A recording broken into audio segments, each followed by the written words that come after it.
School के पहले दिन देश ने रिजल्ट के हिसाब से सबको स्पिरिट बीस्ट दी। क्लास में फर्स्ट रैंक लाने वाली मॉनिटर ने बिना एक पल सोचे एस रैंक की हेवनली डीमन सिल्वर स्नेक चुन ली, जबकि लास्ट रैंक पर रहने वाले मुझे सिर्फ एफ रैंक का एक ब्लैक बियर मिला। लेकिन ज्यादा समय नहीं बीता कि एक्सट्रीम कोल्ड एपोकैलिप्स आ गया और ब्लैक बियर के साथ कॉन्ट्रैक्ट करने की वजह से मुझे उसका टैलेंट स्किल कोल्ड रेजिस्टेंस मिल गया। दूसरी तरफ मॉनिटर की चुनी हुई व्हाइट स्नेक अभी ग्रो भी नहीं कर पाई थी और एपोकैलिप्स के पहले ही दिन ठंड से मर गई। शून्य से भी नीचे टेम्परेचर पहुंचने पर मॉनिटर ने बाकी क्लासमेट्स के साथ मिलकर मेरे ब्लैक बियर पर हमला किया, यहां तक कि मेरे सामने ही उसके मांस का हॉटपॉट बनाकर खाने लगी। मैं बुरी तरह घायल होकर बर्फीले एपोकैलिप्स में नफरत और पछतावे के साथ मर गया। लेकिन जब मैंने दोबारा आंखें खोली तो पाया कि मैं फिर से उसी दिन लौट आया हूं जब स्पिरिट बीस्ट चुने जा रहे थे। जैसे ही मैं पिछली जिंदगी की तरह ब्लैक बियर उठाने वाला था, मॉनिटर अचानक चिल्लाई, रुको। वह अपनी सीट से उठी, पूरे शरीर पर बर्फ जैसी सफेद और क्रिस्टल जैसी चमकती स्केल्स वाली व्हाइट स्नेक का बच्चा उठाकर मेरे सामने आई और बिना कुछ पूछे उसे मेरी बाहों में ठूंस दिया। फिर इस डर से कि कहीं मैं ब्लैक बियर न ले लूं, उसने जल्दी से बॉक्स में अकेले पड़े ब्लैक बियर को उठा लिया और बोली, व्हाइट स्नेक तुम्हारी, मुझे ब्लैक बियर चाहिए। पूरी क्लास ये देखकर दंग रह गई, यहां तक कि क्लास टीचर ने भी नाखुशी से भौहें सिकोड़ ली। आखिर व्हाइट स्नेक इस बार आए सभी स्पिरिट बीस्ट में सबसे प्योर ब्लड लाइन वाली थी, जिसकी एंशिएंट ब्लड लाइन कंसेंट्रेशन पूरे 80% थी। कहा जाता था कि वो एंशिएंट हेवनली डीमन पाइथन की डिसेंडेंट थी, जबकि ब्लैक बियर की ब्लड लाइन सिर्फ 20% थी और उसकी स्पीशीज भी बहुत लो ग्रेड थी। दोनों के बीच का अंतर आसमान और जमीन जैसा था।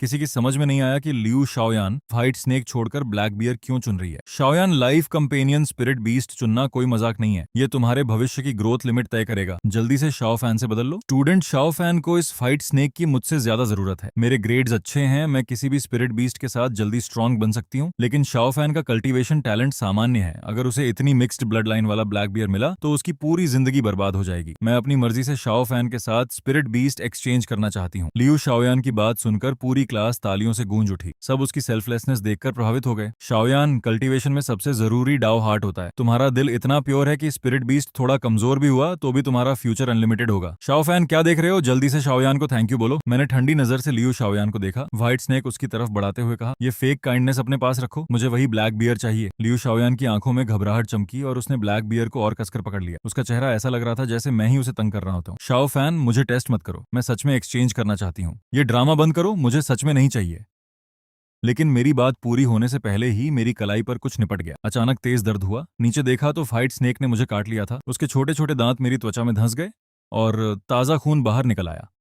व्हाइट स्नेक ने अपनी दोमुही जीभ निकालकर मेरी स्किन को हल्के हल्के चाटा। बात करते करते उसने मेरे साथ अपनी मर्जी से ब्लड लाइन कॉन्ट्रैक्ट कर लिया, और वह भी life and death shared contract. पूरी क्लास मेरी तरफ देखकर हूटिंग करने लगी। हमें लगा शाओ फैन बेवकूफी कर रहा है, इसीलिए व्हाइट स्नेक नहीं ले रहा, लेकिन असल में तो ड्रामा कर रहा था। ऊपर से कह रहा था व्हाइट स्नेक वापस कर दो, और इधर जल्दी से कॉन्ट्रैक्ट भी कर लिया। कहीं लियू शाओयान अपना फैसला बदल न दे।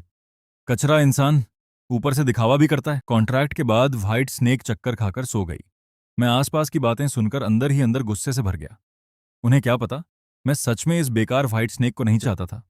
जबरदस्ती कॉन्ट्रैक्ट हो जाने के बाद मैं सबकी तिरछी नजरों को नजरअंदाज करते हुए चुपचाप अपनी सीट पर जाकर बैठ गया। सिर्फ मैं जानता था कि अभी सब जिस व्हाइट स्नेक को ट्रेजर समझ रहे हैं, सिर्फ 15 दिन बाद वही एक बेकार बोझ बन जाएगी। लेकिन जब मैंने लियू शाओयान की तरफ देखा तो मुझे अचानक सब समझ आ गया। जिस पल उसने व्हाइट स्नेक छोड़कर मुझसे ब्लैक बियर छीनने की कोशिश की, उसी पल मुझे यकीन हो गया कि मेरी तरह वह भी रीबर्थ लेकर वापस आई है। पिछली जिंदगी में लियू शाओयान ने व्हाइट स्नेक चुनी थी और मेरे हिस्से में सिर्फ किसी के द्वारा न चुना गया ब्लैक बियर आया था। लेकिन सिर्फ 15 दिन बाद एक्सट्रीम कोल्ड एपोकैलिप्स आ गया। पूरी दुनिया -50 डिग्री की जानलेवा ठंड में डूब गई। धरती एक विशाल फ्रीजर बन गई। हाई ब्लड लाइन वाली व्हाइट स्नेक को दूसरी स्पिरिट बीस्ट्स की तुलना में ग्रो होने में बहुत ज्यादा समय चाहिए था। एपोकैलिप्स के पहले ही दिन वह ठंड से मर गई। लेकिन मेरा ब्लैक बियर, जिसे मैंने पूरे प्यार से पाला था, एडल्ट स्टेज में पहुंच चुका था और उसने टैलेंट स्किल शेयरिंग अवेकन कर लिया था। -50 डिग्री की ठंड में उसने अपना टैलेंट स्किल कोल्ड रेजिस्टेंस मेरे साथ शेयर किया। इसीलिए पूरे एपोकैलिप्स में मैं सबसे कम ठंड महसूस करने वाला इंसान बन गया। मैं स्कूल की एबिलिटी यूजर टीम के साथ सप्लाईज ढूंढने बाहर जाता था। रास्ते में लियू शाओयान कई बार ब्लैक बियर को बहकाती रही कि वह मुझसे कॉन्ट्रैक्ट तोड़कर उसका लाइफ कंपेनियन बन जाए, लेकिन ब्लैक बियर ने हर बार उसे ठुकरा दिया। बार बार रिजेक्ट होने के बाद लियू शाओयान गुस्से से पागल हो गई और सबको कहने लगी कि ब्लैक बियर का मांस खाने से भी कोल्ड रेजिस्टेंस मिल सकती है। फिर एक दिन सप्लाईज ढूंढने के दौरान उसने बाकी लोगों के साथ मिलकर मुझे और ब्लैक बियर दोनों को मार डाला। इंसानों को खाकर जिंदा रहने वाले उस एपोकैलिप्स में हम दोनों ही उनका खाना बन गए। मैं ठंडी नजर से लियू शाओयान की बाहों में मौजूद ब्लैक बियर को देखने लगा। पिछली जिंदगी में मेरे और ब्लैक बियर के बीच बहुत गहरा रिश्ता था। हम ऐसे कॉमरेड्स थे जो अपनी पीठ भी एक दूसरे के भरोसे छोड़ सकते थे। लेकिन इस जन्म में वही ब्लैक बियर लियू शाओयान के हाथ लग गया। मैं कोल्ड रेजिस्टेंस टैलेंट खो चुका हूँ, लेकिन पिछली जिंदगी का बदला इस जन्म में खून से ही चुकाया जाएगा। मैं ब्लैक बियर को देखता हुआ खोया हुआ था कि तभी उसने भी अपनी गोल गोल आंखें घुमाकर मेरी तरफ देखा। हमारी नजरें मिली और खिलौने जितना छोटा ब्लैक बियर अचानक मुझे 2 बार आंख मार गया। 1 बार नहीं, 3 बार भी नहीं, बिल्कुल 2 बार। मेरे दिल में खुशी की लहर दौड़ गई। 2 बार आंख मारना पिछली जिंदगी में हमारे बीच का सीक्रेट सिग्नल था। उसका मतलब था, फिक्र मत करो। मेरे पहले वाले रिएक्शन से ब्लैक बियर समझ गया था कि मैं भी रीबर्थ लेकर आया हूं। तब उसी सिग्नल से उसने मुझे बता दिया कि वह भी रीबर्थ लेकर लौटा है। यह सोचकर मैंने लियू शाओयान की तरफ एक ऐसी नजर डाली जैसे उसके लिए पहले से ही शोक मना रहा हूं। सिर्फ इसीलिए कि ब्लैक बियर देखने में सीधा साधा लगता है, इसका मतलब ये नहीं कि उसका स्वभाव भी सीधा हो। मेरे सामने वाला ये ब्लैक बियर अंदर से पूरा ब्लैक बेली चालाक था। मैं और ब्लैक बियर आंखों ही आंखों में जल्दी जल्दी बात कर रहे थे कि तभी अचानक मेरे हाथ को एक ठंडे और मुलायम मुंह ने पकड़ लिया।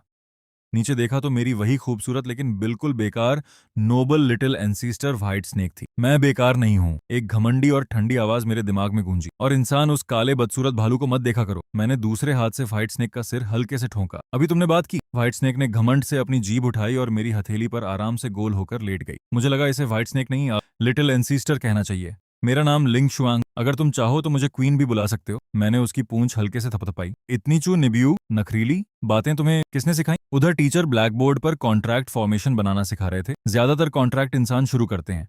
बीस्ट रेस जन्म से ही घमंडी होती है। हालांकि बचपन में वे थोड़े शांत रहते हैं, लेकिन उनमें भी बहुत कम बीस्ट ऐसे होते हैं जो किसी पसंदीदा इंसान को देखकर खुद कॉन्ट्रैक्ट शुरू करते हैं। इंस्ट्रक्शंस खत्म होने के बाद पूरी क्लास अपने अपने स्पिरिट बीस्ट के साथ कॉन्ट्रैक्ट करने लगी। मेरे अलावा अगर किसी ने अपनी आंखों से नहीं देखा होता तो कौन मानता कि एक एंशिएंट हेवनली डीमन ने मुझे जबरदस्ती कॉन्ट्रैक्ट कर लिया। लिंग शुआंग, तुमने खुद मेरे साथ कॉन्ट्रैक्ट क्यों किया? वह औरत बहुत बदबू करती है। बदबू? लियू शाओयान तो स्कूल की ब्यूटी क्वीन है। पता नहीं कितने लड़के उसके पीछे घूमते हैं। उन सबकी नाक खराब है, आत्मा भी खराब है, दिमाग भी। तो मेरी बाहों में पड़ी व्हाइट स्नेक मेरी स्लीव में सिर छिपाते हुए थोड़ा झेंपकर बोली। ठीक ठाक मैं खाली समय में उसकी चमकदार स्केल्स को उंगलियों से सहलाने लगा। उसकी बर्फ जैसी ठंडी स्केल्स हैरानी से बहुत स्मूथ थीं, बिल्कुल सबसे महंगे सिल्क जैसी। कभी मैं उसकी जीभ छूता, कभी उसका शरीर। आखिर में खुद को रोक नहीं पाया और उसकी पतली खूबसूरत टेल पकड़ ली। सुना था सांप की पूंछ नहीं छूनी चाहिए, लेकिन ये तो अभी बेबी स्नेक है, शायद कोई बात नहीं होगी। जैसे ही मैंने उसकी टेल पकड़ी, लिंग शुआंग का पूरा शरीर बिजली लगने जैसा अकड़ गया। उसकी सफेद स्केल्स के बीच की स्किन गुलाबी हो गई। रुको, तुम बदमाश, तुमने मेरी इज्जत पर हाथ डाला। इस समय वह बिल्कुल उस लड़की जैसी लग रही थी जिसका किसी ने फायदा उठा लिया हो। मैंने बिना कुछ हुआ जैसा चेहरा बनाकर हाथ पीछे कर लिया। छोटी दिमाग में इतनी गंदी बातें मत लाया करो। लिंग शुआंग गुस्से से रोने जैसी हो गई। उसकी आंखों में पानी भर आया और उसने मुंह फेर लिया। अब उसने मुझसे बात करना ही बंद कर दिया।